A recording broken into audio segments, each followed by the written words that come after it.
Today, I'm very honored to have Ibu Marina Kacaribu, Cisco Indonesia's Managing Director, who will share with us her experience and insights on how Cisco cultivates a high-trust culture in their hybrid workforce.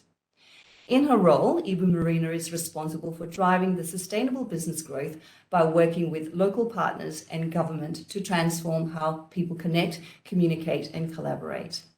She also leads an organization that puts employees first because Cisco truly believe people are the key to the company's success. And as you know, Cisco Indonesia is ranked #1 on 2022's Indonesia's Best Workplaces list, and with almost all the Trust Index surveys statements exceeding Asia's best benchmark, and 96% of employees saying that Cisco Indonesia is a great place to work. So let's have a quick look at Cisco's workplace setting.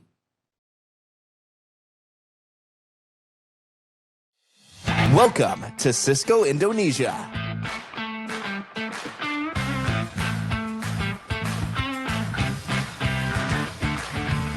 Let's start your day.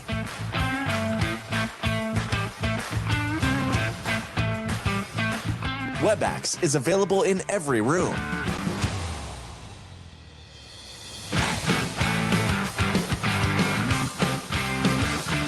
Every space is a smart space.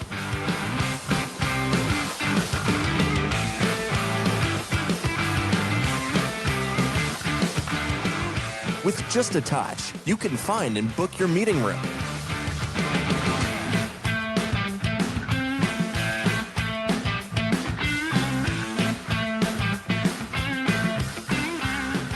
Social distancing guidelines make you safer and more comfortable.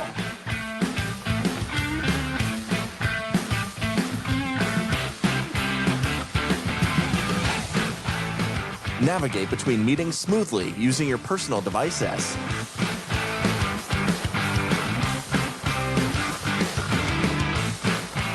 Not to mention freedom to work from your favorite spots in the office. We all have them.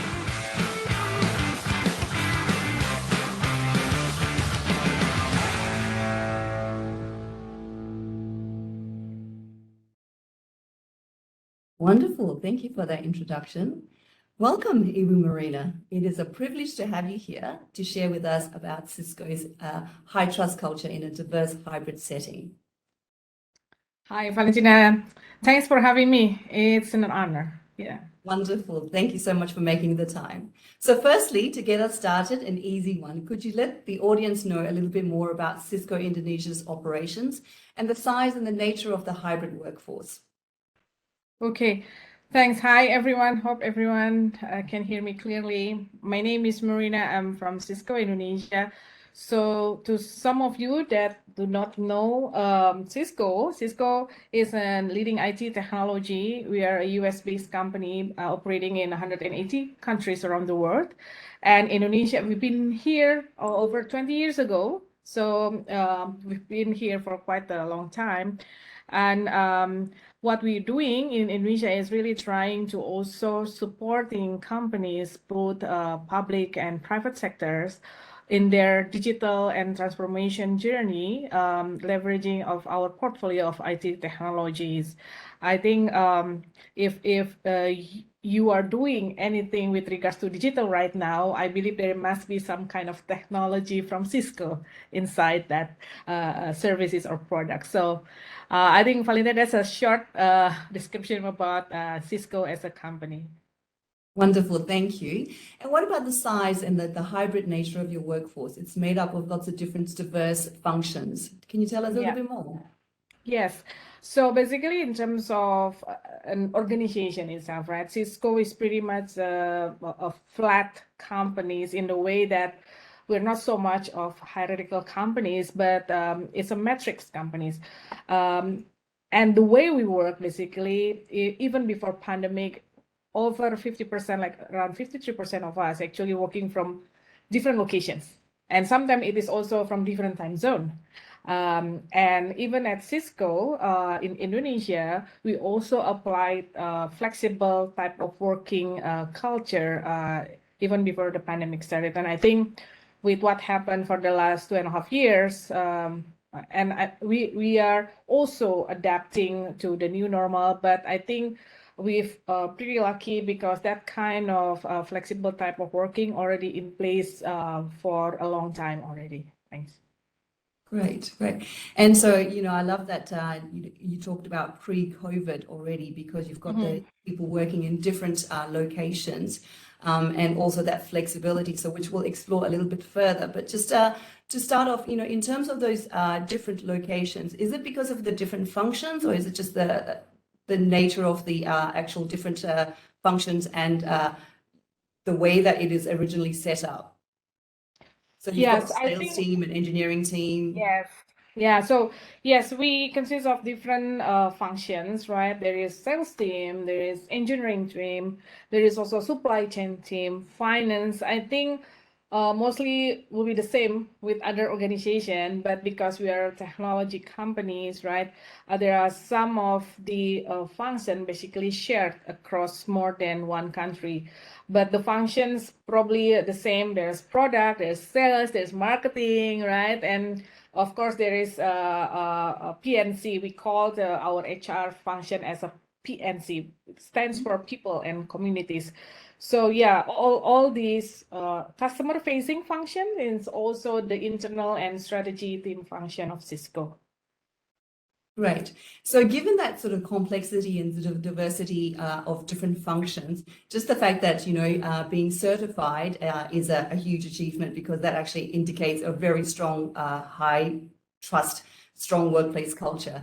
And also absolutely, being number one on the Indonesia's Best Workplaces list really sort of speaks to that. So can you take us through that particular journey to, getting certified first and then obviously being number one? How has that been for you? What were some of the challenges? Yeah, I mean, first of all, it's an honor, to be ranked number one for the best workplace to work in Indonesia. And I think me and all my team in Cisco Indonesia are really proud of that achievement. I think just to touch a bit of how the journey has been, right, Valentina? I think in Cisco, the effort has always been how to put our employee experience at the first priority, whether it is in a form of providing and empowering them with the best tools and services available to support them in the best way they can work, right, from anywhere and anytime. And also to equip them with some of the enablers and activities that will put priorities also on their well-being. Right. So I think those have been our key priorities. And along the way, we also keep on innovating on the way we can put that experience and also supported by the underlying cultures that we have. We call it a conscious culture. So in combination with that priority to put people experience or our employee experience at first, supported by our technology and our culture, I think that's how we can come to where we are now. And I think that recognition has been a true testament to what the employees believes and feels the way they're working in this company. So we're very proud of that recognition as well. Absolutely, absolutely. It is definitely a significant achievement. So definitely worth celebrating. So even Marina, you mentioned earlier about, the flexibilities and the hybrid nature that it was pre-COVID. So did you see a massive change in the sort of the early days of the pandemic? Did you actually have to sort of adjust anything significantly, or was it an easy transition because you had already had some of these tools and resources set up in place for the employees? Yeah, I think every organization, including us, also need to adapt, because no one is really anticipating this type of pandemic happen. So for Cisco, yes, there is still adjustment and change that we need to put in place because COVID was very much related to the way we keep our employees being healthy. I think that safety comes first, right? So like other organization, the adjustment we need to do is to make sure that we follow the safety protocols first, right? And at the same time, when it comes to the way we work, I think we send how the companies and from the leaders down to the functions and all the employees are understand what is expected through the pandemics and how we are going to continue to work. And basically, even at the technology levels, right? During the pandemic, actually, we did a lot of innovation just to make sure that the platform, the tools, basically are accessible to everyone. And some of the innovation, for example, features, right? Because then we can work from anywhere, be it at home or maybe some of the college needs to be in certain location. And it's not like, you can assure that the environment are all in the supporting environment to work.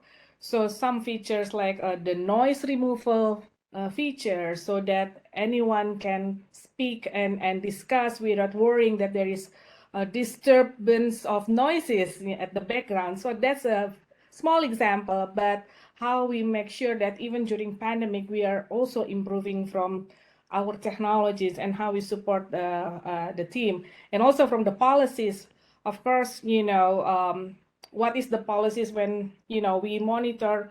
I think we have a regular communication with the teams to explain to them where we are now in terms of the pandemic at the nation level, and also how Cisco, we had a bit like stage 1, stage 2, stage 3, so every stage comes with its own conditions. So until we reach certain stage when there are certain parameters that we feel like, okay, this is the right time when we go back to the office. But even when we go back to the office, right, there is some sort of like measurements that we need to put in place. Even in the office, how we can make sure that there is still some safety protocols in place, right? Distance, and even the technology can help us, to make our workplace become smarter. Then when we gradually go back to the office, and we are now go back to the office, but even that still provide flexibility to the team. And the technology as example, I'll share to you, Valentina, and also the audience here is the technology can measure whether how many people are in the office, which meeting rooms they're actually, above the threshold that we allow participants to be in that meeting room, for example. And also how then the statistic can help us to decide whether I want to go to the office tomorrow and how many people will be in the office tomorrow, this kind of thing. So that's another thing that make us also adapt ourselves. So enabling hybrid work or flexible working is one thing, like any other organization trying to cope with that during the pandemic, but transforming the hybrid workplace is also equally important. And that will require technology, not just these tools of video conference or collaboration, but also your infrastructure, your security, because you don't want to like accessing the information or system with some concerns about whether it is safe or not. So I think you need to take the whole thing into consideration and really make sure your workplace is those that we call it at the time is when we need to be more resilient, but also we need to reimagine our workplace, right? And I think every organization has gone through some transformation on their own pace towards that kind of aspiration. Wonderful, thank you. So, Marina, I wanted to just unpack a little bit more about that transformation part of it. So, you originally had lots of people sort of working in hybrid arrangements and people were already used to it. But when you're talking about not just the change, but the actual transforming the workplace environment and the culture, were there any particular challenges, particularly thinking about it from employees who are not used to this kind of environment, or even managers who may not have necessarily been able to manage under that hybrid arrangement? So were there any sort of challenges and perhaps some good news stories or some, like mindset shift perhaps that you might want to share with some of our audience? Yes, definitely. I think some of the challenges that we also acknowledge and over the time we also learn how to improve Number one is, of course, how technology can help us to experience better, and how that experience is actually equal to everyone, right? So everyone, regardless their functions and whoever their leader is.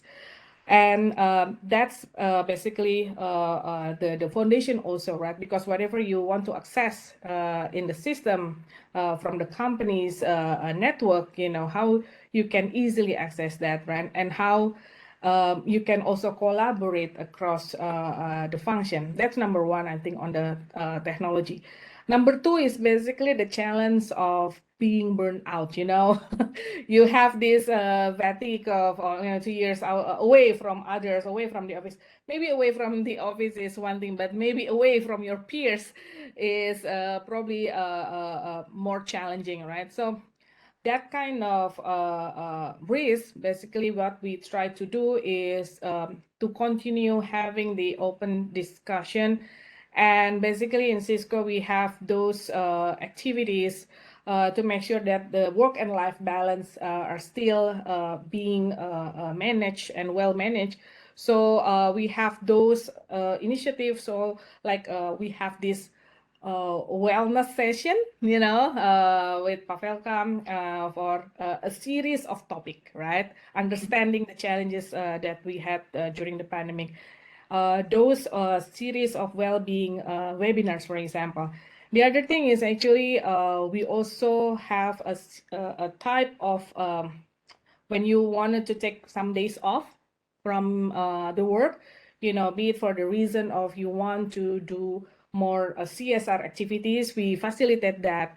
And to have some critical emergency time off, we also facilitate that. And I think more importantly, also the company acknowledge that we need to have some times off for ourselves. So there's always a regular day for me, right? Or day for us, where all Cisco employees across 180 countries basically take the day off.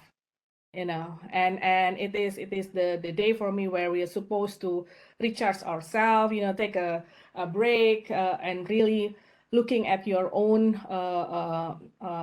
well-being. And also I think the conversation of that, we saw it was it was increased and even intensified during those times when we had the peak of the pandemic.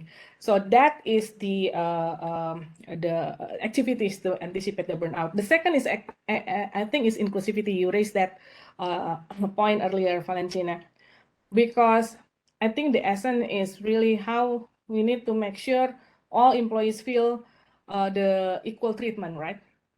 Maybe before the pandemic, some employees already have that flexibility. Some really need to go to the office, due to their type of work.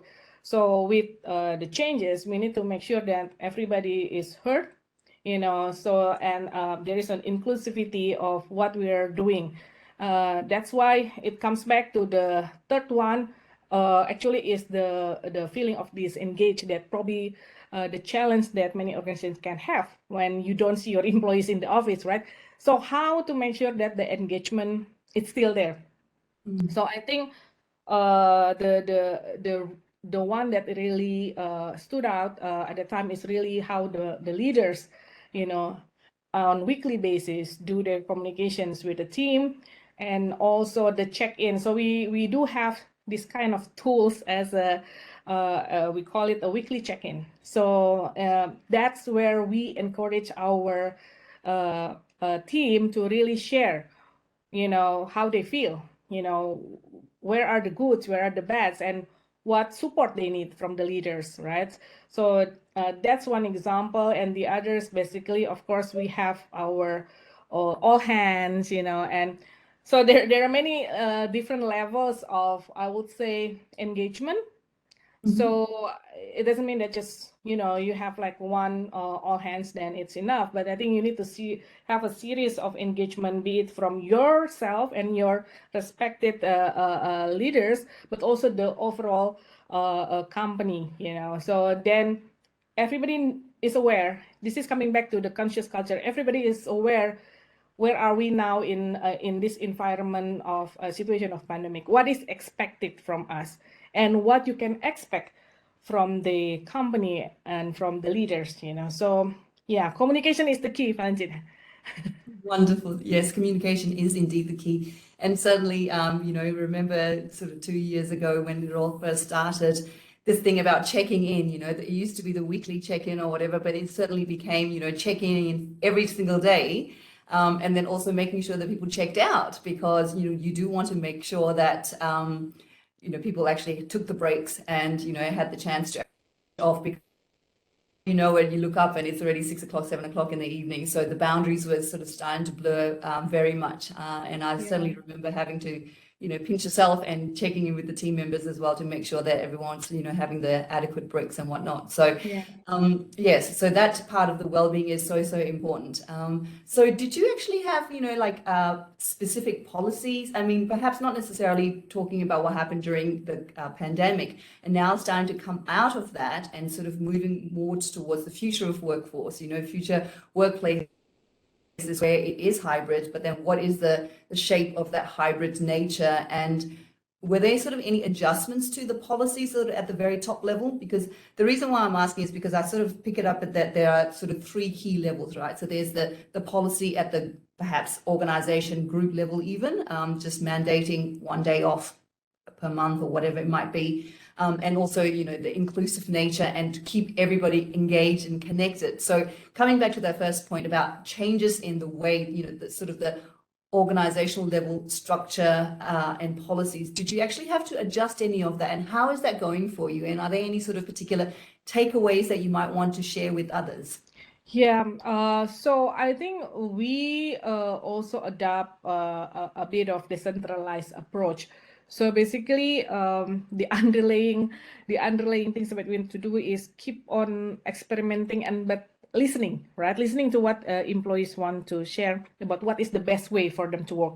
And that's why the decentralization matters, because we will hear from every team leaders, right? And they need to also to communicate with the teams how they want to improve the way they work. And I think the changes that you mentioned, even now, for example, after with now the pandemic is getting recover, I think what we aim is also, aside from putting all the best experience to our team to work from anywhere, anytime they want, in the best way possible to them. Some probably prefer just one-on-one, some prefers team meeting, some prefers a combination of offline and online.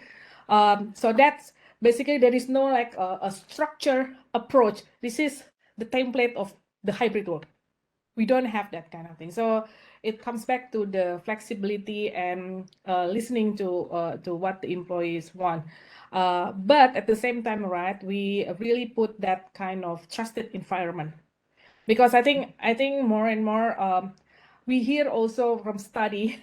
I think this is not Cisco employees, this is employees in Indonesia, right? I think if you hear their voices, 84% of employees in Indonesia really prefer hybrid work after this pandemic.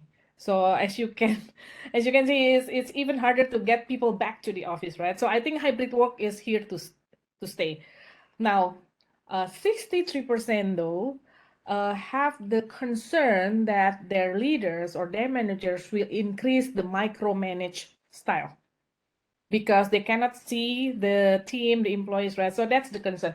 So coming back to my point earlier is the trust that also goes hand in hand with accountability. So I think we encourage more also how the employees need to be accountable for what they're doing. At the same time, you also encourage them to speak up, to also share their concern, because at the end of the day, right, we acknowledge that the employees really need to feel that they can still be more productive, right, wherever they work. And so I think those emphasize, I would say, is even more intense, right, in how we can continue to listen, but at the same time still adopt that implementation of our conscious culture, because conscious culture in Cisco perspective is on three things, Valentina. You can stop me anytime you want to stop. No, that's fine. Please. Yeah. So one is environment, right? One is in environment where you really aware of where you are and what is the situation, whether the company is ongoing certain situation or the macro one. And second is really how you look at the experience, right? And how you see that from your interaction with your team, from your leader, and also on the work that you do day by day, and also on the characteristics. So environment, experience, characteristics. I think every organization has their own characteristic. It's about a set of your company beliefs, your company values, right? So, and that is something, of course, that doesn't happen overnight, but you know the characteristics of your company. And for Cisco, for example, you really put your people first, but you also, put the respect to others, right? And that we are innovating everywhere.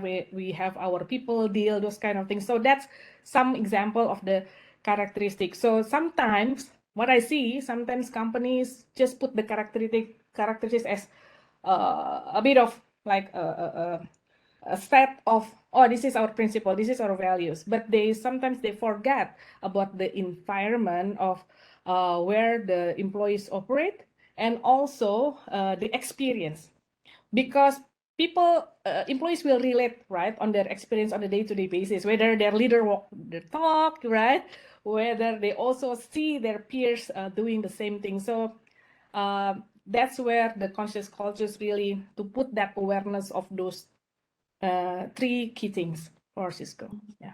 Okay, wonderful. Thank you. Thank you so much for unpacking that conscious culture as well at those three particular levels. It really helps to sort of clarify exactly what needs to be done at different points. So just coming back to that, in terms of you've got that measuring of different, how people engage and connect. So what has been the sort of the key takeaways that you've seen that has worked for Cisco that others might be able to adopt in terms of managing that tension between giving the flexibility as well as being able to monitor the performance? Were there any sort of particular changes to the way that you did that in terms of the business metrics, some of the structure around that? Yeah, so I think, yes, I think when we talk about the new way of work, right, I think it's not about, hey, you can work from your home, right? It's just not about that. It's about also what you need to do your work better, and what environment you need, to be the best version of yourself, right? So I think it also needs a complete look on the way people are being measured. I think because it will relate to accountability, when you have the measurement of performance, because it's going to be the outcome based rather than, managing by visibility of whether you see your team in the office. So I think not all of us probably ready with that kind of measurement, but that is a critical point because that will also drive the behavior, right? So I think that's in organization, it has to be seen as the whole big picture, I will say, the way we work, but also I think the way people being measured and being recognized. Because when even in a Cisco, team are feeling empowered or accountable for what they do, and we also need to recognize when it's due, right? When they actually deliver that, you also need to put that recognition in place. So then the leaders also show that and really convey the behavior of what is being appreciated, right? And how we can continue work as a team, and that will create a bit of I would say virtuous cycle, right? So again, coming back to if there are tips, I think you start from recruiting the people, right? Because when you're recruiting people, you will need to have this mind share of whether you recruit the right people to build in the culture with you. Because one thing for sure, Valentina, sometimes as an employee, we don't expect culture just coming down like that. You need to work to build the culture, right? So employees need to feel that. So I think recruiting the right people who you will see that be part of building the continuous culture for Cisco, that is important. And number two is, again, coming back to drive accountability. We also need to tie that accountability to recognize the challenge of each of the type of the job, right? And to ensure that whatever platform technologies that we put in place, it basically covers everyone's requirement, right? So I think that's where I think our WebEx, like this platform, I think during the pandemic, there are many innovation has been put by the team to really improve the not just collaboration tools like this, but also how it interacted with other applications and system that the employee needs. I think number three, I already mentioned, not just accountability, but also have the leaders walk their talk, because that's very important. I think many times when we see also our leaders, how in every conversation and engagement, they will always convey the message that that you are our first priority as employees, right? And you need to share to us what your concerns, the voices, and people are feel they're empowered to speak up, and also how the decision about trust, about culture are being shown by the leaders. I think eventually, the team also feel that it's already embodied in the day-to-day interaction and experience that they have as an employee. So I think the thing I trust is number one, good leadership, accountability. I know there are many things that people will say, yeah, of course, right? it's given, but I'm telling you, it's also not something that happened overnight, right?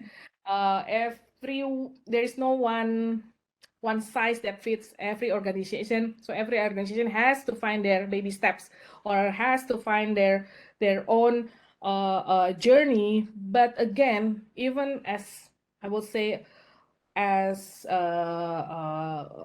quote unquote mature Cisco in terms of the flexible working, experimenting it every day, and also the flexibility, that is continued journey. So we cannot just stop, because you always need to make sure that you create the great place to work.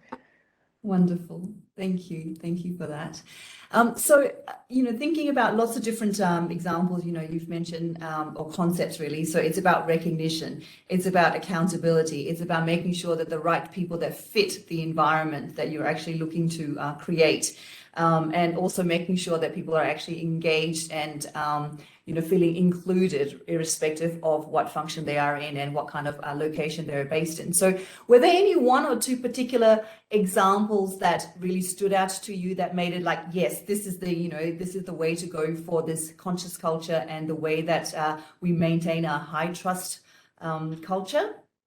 Yeah, of course.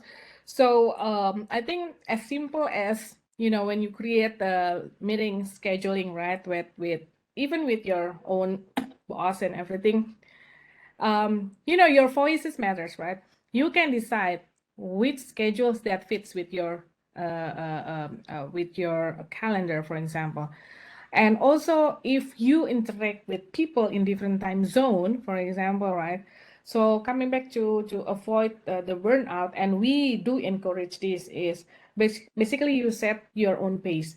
You probably want to set certain limits when you need to work outside of your time zone, or in the case of Indonesia, sometimes outside of 8 to 5. So sometimes we do work at night or something, but you need to set boundaries on that, right? So I have an example. If I have to communicate with people in US, for example, I just want to do that during the evening, maybe twice a week, right? So you have that flexibility to put that, and you can share that expectation with your peers, and they will appreciate that actually, because then they know how to work with you. And also, if I know people feel like with hybrid work, actually you work 24/7, but that's why you need to keep the pace and set up your own boundaries. I will give example of myself. Sometimes when I do calls after 7 perhaps, but I can excuse myself in the middle of the call, say I have to help my daughter, prepare for Yes. exam tomorrow, and people respect that. Yes, please leave the call. So, and Yes. I think the important is that our employees can share that without feeling that, I will feel guilty, or my boss will look at me differently or treat me differently. You don't have that kind of not guilty feeling, but I think you have that flexibility and the awareness of this is how you want to do your work, but at the same time you need to communicate to others. So we have in our webex is like people inside.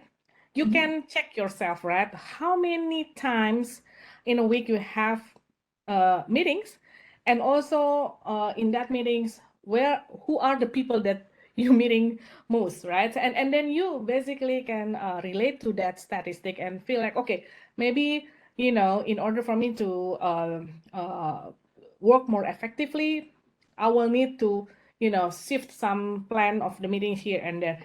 So that tools basically provide you with that information. And even if I wanted to invite my team, I can see whether they're busy or not from that WebEx statistic. It doesn't mean that you control, because I don't know where they are.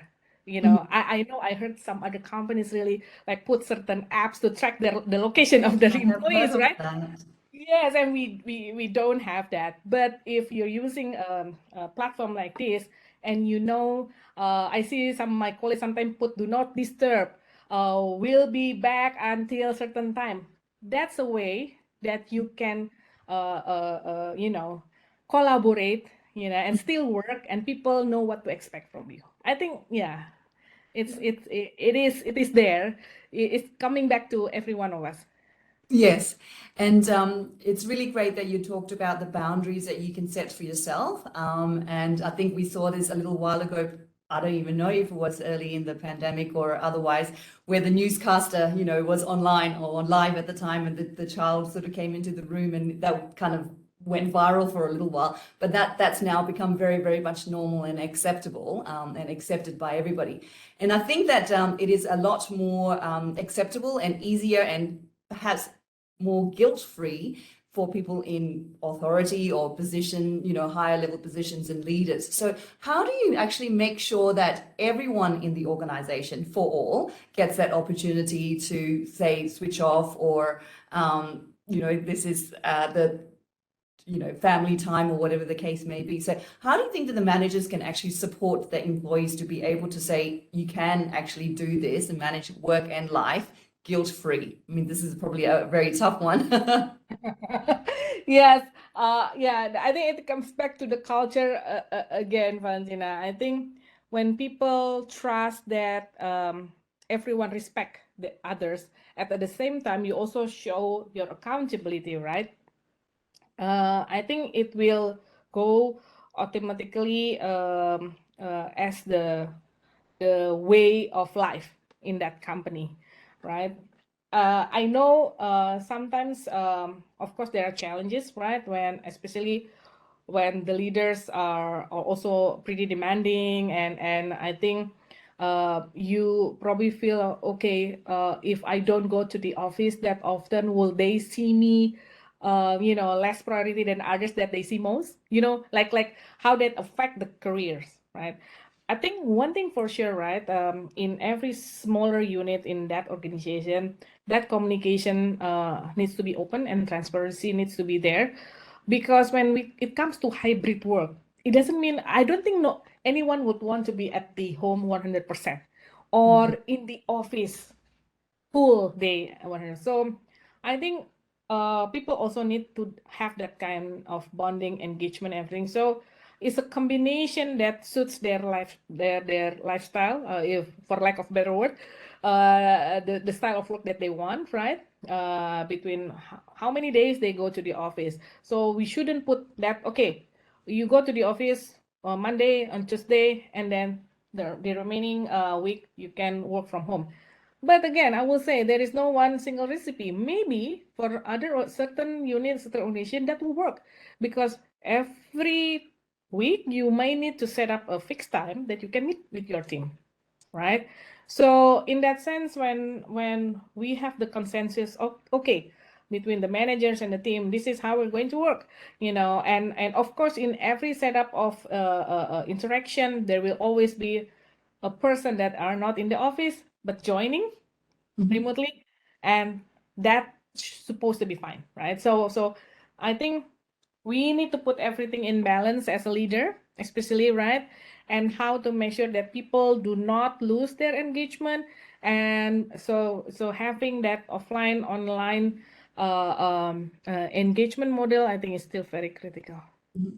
So if I'm hearing you correctly, is that, transitioning back to the office, it's not 100% away from the office, and that you're actually very much encouraging people to come back into the office. However, the way in which you do that may differ for different departments or different units and different functions. Is that right? Yes. I mean, I just speak from my own experience, right? I'm like, I don't go to the office every day, for example, but if I wanted to go to the office, like, okay, I want to, because there is a series of customer meeting, for example, I want to meet my team, I will tell that to my team. Hey, I will be in the office. If you will be in the office, will be great, right? To catch up, this and that. So I think just be flexible on that, right? But also communicate. Yeah.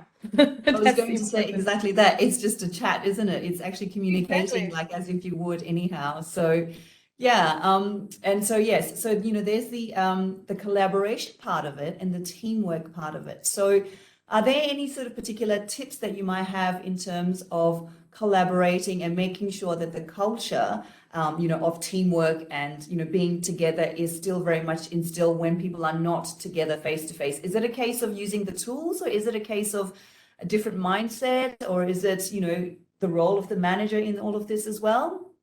It's To a set of ensure that there's a strong it's a bit of collaboration. everything, Valentina, What does isn't work for it? Cisco? But yeah, but I mean, not because we are a technology company, but I would say, right, having a great technology does help, right? Because the great technology will empower the employees really to leverage all the resource that they need to perform their job, and at the same time to enable the collaboration. I mean, we do. I'm sure other organizations also do that, right? We do have some sort of like hangout together to WebEx, to the platform. At the same time, we do also do some celebration also in the office, right?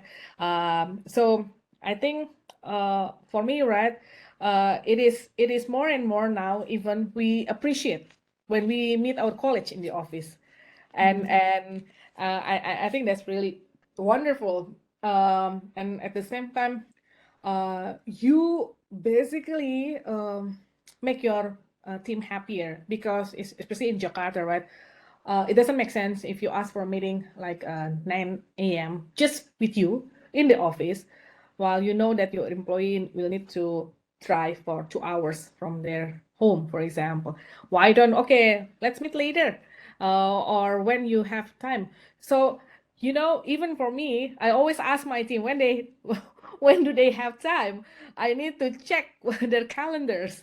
It doesn't mean that oh yes, I want to meet you tomorrow, you have to be in the office. No, it's not like that. So I think understanding how we can make things work, and again, every employee has the same duty to make the culture work, I would say, because the culture doesn't come by itself, right?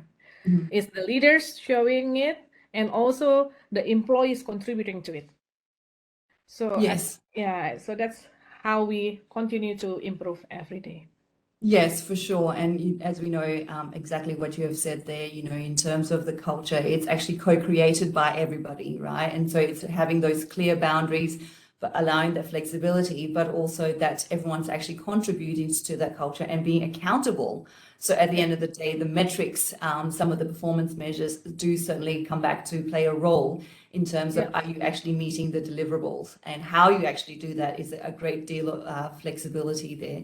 So that's really pretty much the key here in terms of that high trust is actually built by everybody, going both ways, up and down. So that's really great.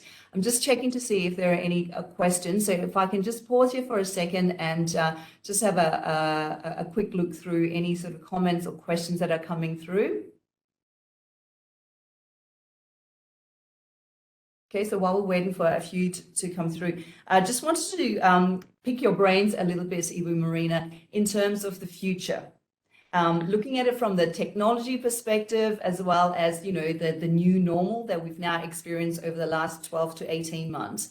What do you think is actually the future of workforce in Indonesia? What does that actually look like? Does it continue to be very much driven around technology, or are people missing the in-person touch and wanting to, bring in the real sort of in-person experiences a little bit more? What do you think might be the future of our workforce?